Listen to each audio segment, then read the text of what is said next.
I created this podcast because I suffered from depression and became obsessed with learning about the mind. And I use this information to heal myself. So I feel it like a duty to teach people how I did that. Today's topic, how to break your painful emotional addiction. The reason why I wanted to do this topic is because I noticed there was a cycle going on when I was depressed. There were certain things that I continually said to myself that made me feel less than, that made me feel more depressed. And then I discovered that it was a habit that I created. Thoughts can be habits, emotions can be habits. And the only way to break a habit is to become aware of it. This is why I tell people to start looking at the mind. Start observing their thoughts. We often get so lost in our thoughts, we get lost in our emotions, and we just kind of go down that tunnel. But now I am asking people just to kind of look at it. Become an observer of the mind. See where the mind goes when those unpleasant events happen, when those difficult conversations come up. Just start becoming a little bit more aware of those particular thoughts. I often tell people who are on the healing journey to start treating their mind like a relationship. Most people don't evaluate the relationship that they have with their mind. They just take whatever it is that their mind says to them. But what I want people to understand is that the relationship that they have with their mind will dictate the relationship that they have with everything else around them. It'll dictate the relationship that they have with their spouse, with their children, with their boss, with their siblings, with their parents, with the stranger, with your neighbor. It doesn't matter who it is. The relationship that you have with your mind will impact every single other relationship, because there are going to be moments that happen in your life where people say things that you don't want, that you don't like, that you don't expect. And how you choose to respond to those people will depend on the thoughts and emotions that arise when that event happens. And if you have an abused mind, if you have a mind that has been through trauma, you are going to have those types of thoughts. You are going to have those types of emotions. So I want you to ask yourself, do I have a toxic relationship with my mind? Is your mind mean to you? Does your mind abuse you? If you have a toxic relationship with your mind, it is time to break up with your mind. You cannot heal yourself if you are in a toxic relationship. If you've ever been in a toxic relationship, we all know you kind of just dwell in that relationship and it's hard to see yourself out of it, even when your friends or family are telling you, this is toxic, you need to get out. But it's not until you break up with that person where you start to see, oh, this was toxic. And I say the same thing about your mental health. If you have a toxic relationship with the mind, if your mind is cruel to you, it's time to break up. You must learn how to separate yourself from who you really are and the mind. And the greatest way to do that is to start to become an observer of the mind. It's kind of like if you were in a robbery, would you have more power, control, and choice being a witness or a victim of a robbery? Being a witness, right? If you're a witness to a robbery, you have more power. You can try to help the other person. You can call the police. You can run away. You have options. But if you're a victim of the robbery, there's nothing you can do but just hope that you don't get hurt.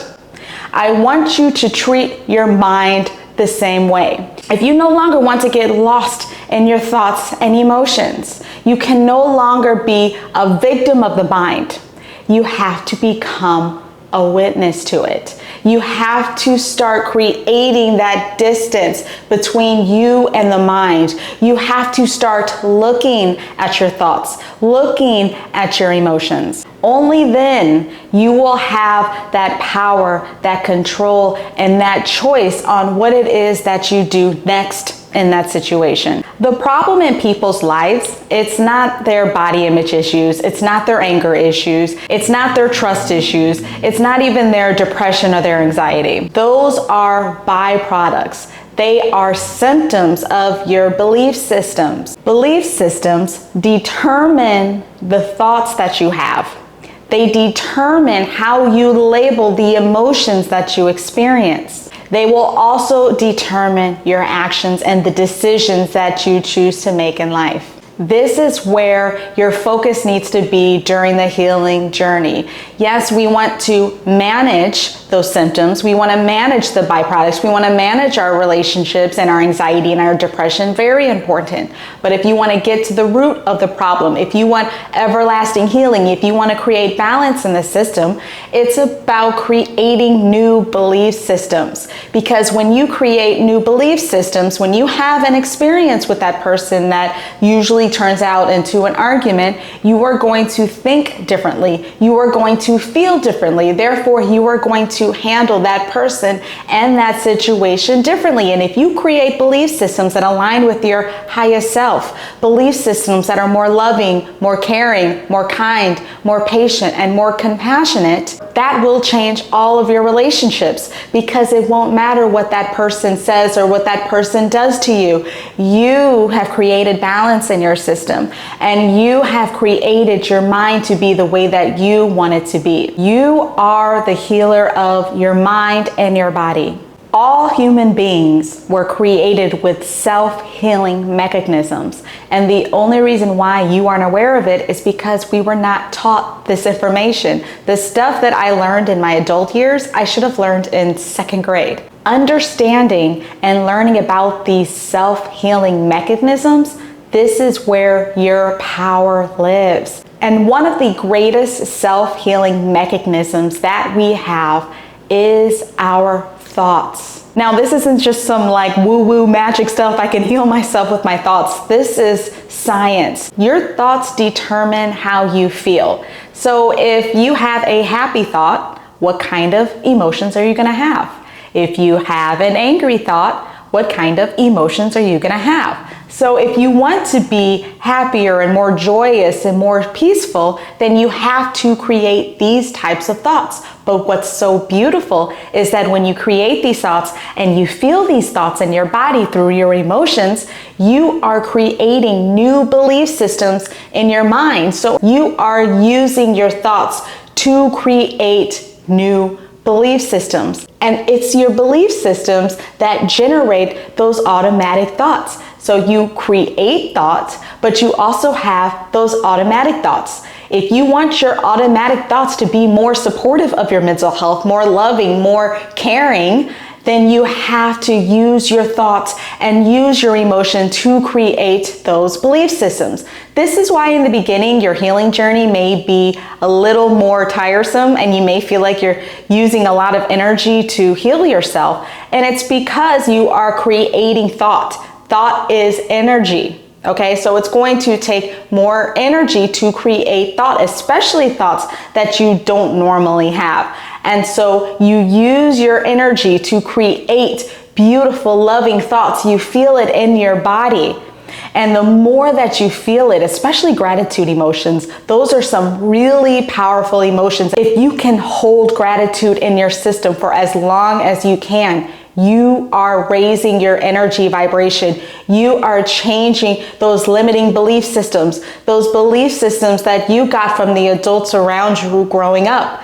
This is not you. So many people think that the way that they think and the way that they feel and the actions that they take and the responses that they have to people and events, this is just who I am. I'm learning who I am. This is not who you are. And if you don't understand how the mind works, the mechanics of the mind, why you think the way you do and why you feel the way you do, where thoughts and emotions coming from, you are living your life by accident. Now that's okay. There's nothing wrong with living your life by accident. But if you are experiencing emotions like anger and anxiety and depression and you're stressed and overwhelmed and frustrated, if you don't like how that feels, you can choose to live your life more intentionally. That is creating thoughts, which will create emotions, which will then create new belief systems. But it is a muscle. It is something that you must do every single day. There is so much information out there about mental health that we have been taught, which can make it so difficult for us to heal ourselves.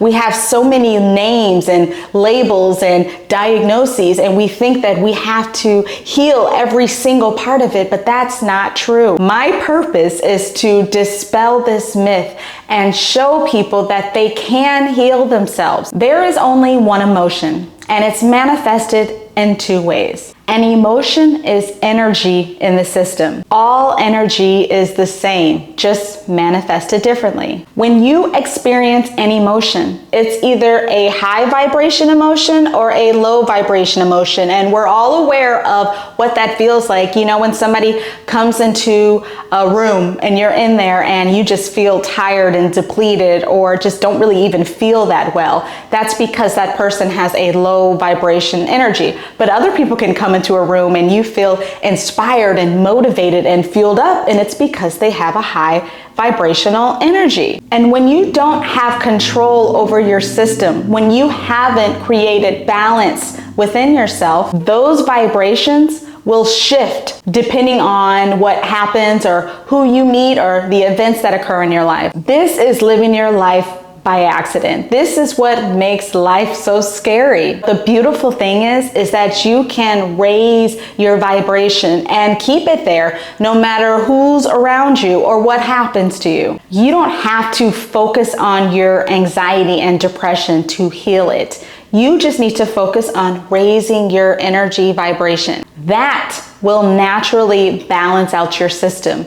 That will naturally balance that hormonal imbalance that you are experiencing now. That will even create new belief systems in the mind. Energy flows where your focus goes. I have said this in some of my other videos, but I want to say it again. If you want to raise your vibrational energy, if you want to be more loving, more patient, more compassionate, more peaceful, more calm in your life, then you must give energy, attention, and focus when those moments happen in your life. When you feel at peace, you have to give energy to that peace. I'm going to show you a crazy tactic that I use to raise my energy vibration. I have learned how to smile everywhere. So I'm going to do this tactic with you right now. I want you to just smile normally with your teeth. And now I want you to smile without showing your teeth. Bring your smile to your cheeks. Can you smile in your ears? Can your forehead smile? Can your chin smile? I want you to bring this smile to your neck and to your chest and your arms and your hands. Bring it down your torso to your legs. Can your knees smile? Can your shins and calves smile? Can your feet smile? Can your toes smile? Can you even bring smiling to your toenails? I want you to sit in this smiling state for 60 seconds. This is a beautiful tactic to raise your vibrational energy.